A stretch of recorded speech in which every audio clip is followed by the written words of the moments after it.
आप हैं बिहार संवाददाता के साथ और मैं हूं मनोज चतुर्वेदी।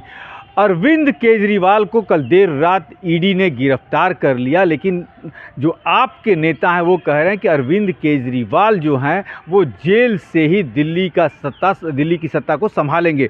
और इसी पर हमसे बात करने के लिए भारत सरकार के पटना उच्च न्यायालय में अधिवक्ता हैं अरविंद कुमार जो हैं, राष्ट्रपति के द्वारा उनको नियुक्त किया गया है। अरविंद जी, पहले तो स्वागत है जी। धन्यवाद। गिरफ्तारी से लेकर अरविंद जी और जेल से सत्ता चलाने की क्या प्रक्रिया हम चाहते हैं कि बिहार संवाददाता के दर्शकों को आप बताएं। देखिए, सबसे बड़ा प्रक्रिया तो संविधान है।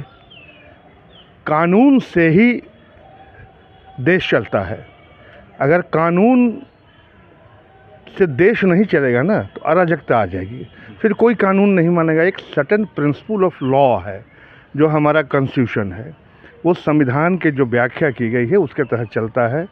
इसलिए हर व्यक्ति की दायित्व है, चाहे वो एक किसान हो, मजदूर हो, सरकारी अफसर हो, प्राधिकारी हो, मंत्री हो, विधायक हो, कि जो प्रावधान है, कानूनी प्रावधान है, उसे मानना चाहिए एंड उसका अनुपालन करना चाहिए। तो ये संविधान की व्याख्या है। संविधान मानना है। संविधान के अंदर अगर आपको किसी भी प्रकार की कार्रवाई के लिए या आपकी सुनवाई के लिए कुछ होती है तो उसके अनुसार अगर प्रावधान है तो आपको मानना चाहिए। तो अरविंद जी, तब आप मानते हैं कि अधिवक्ता के रूप में भारत सरकार के हैं, आप पटना उच्च न्यायालय में हैं, कि अरविंद केजरीवाल ने गलतियां की हैं, समनों को ठुकरा के वो टाल मटोल करते रहे?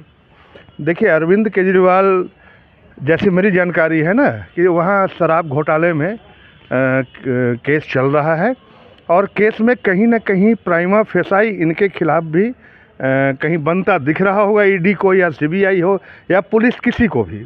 जब आपके खिलाफ किसी भी तरह का कहीं ना कहीं इनपुट है तो प्रारंभिक उसकी जांच क्या होती है? पूछताछ होती है। तो कोर्ट इस मामले में सम्मन करता है।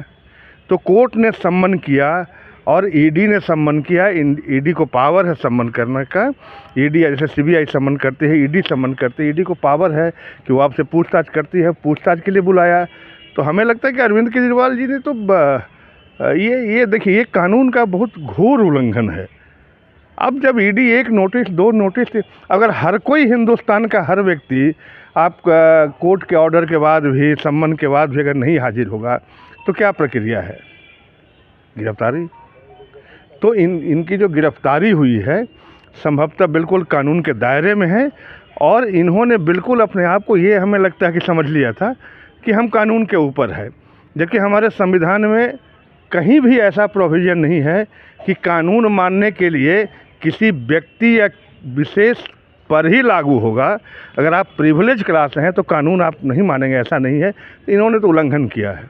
अरविंद जी, अंतिम सवाल एक और लेंगे कि जेल से सत्ता चलाने की जो बात आ रही है, क्या ऐसा कानून में कहीं है या इस पर भी अब सर्वोच्च न्यायालय कोई गाइडलाइन इस केस में देगा कि आप जेल से सत्ता? गाइडलाइन पहले से है। अच्छा। देखिए, जैसे ही आप जुडिशियल कस्टडी में जाते हैं, रिमांड होती है, आप कस्टडी में जाते हैं, तो देखिए ये एक तकाजा कहता है कि आप रिजाइन कर दीजिए। अगर नहीं रिजाइन कीजिएगा तो संविधान का जो कॉन्स्टिट्यूशन का प्रोविज़न है उसके तहत वहाँ एलजी हैं या जो कॉम्पिटेंट अथॉरिटी हैं फिर आपको बर्खास्त करेंगे।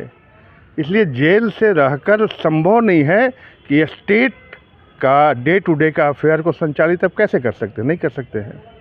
इसलिए उनको तो जैसे ही वो जुडिशियल कस्टडी में हैं वो रिजाइन करना चाहिए। नहीं तो ये चीप पॉपुलरिटी के लिए इस तरह करना कहीं भी कानूनन सही नहीं है।